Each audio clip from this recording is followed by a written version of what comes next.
श्रियकान्ताय कल्याणनिधये निधयेतिनाम् श्रीवेङ्कटनिवासाय श्रीनिवासाय मङ्गलम् लक्ष्मी सविभ्रमालोकसुभ्रूविभ्रमचक्षुषे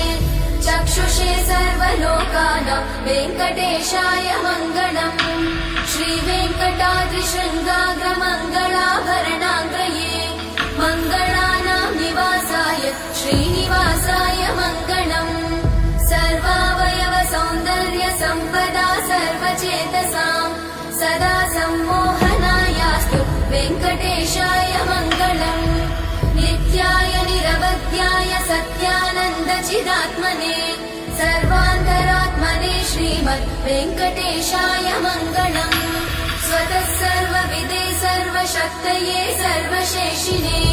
सुलभाय सुशीलाय वेङ्कटेशाय मङ्गलम्।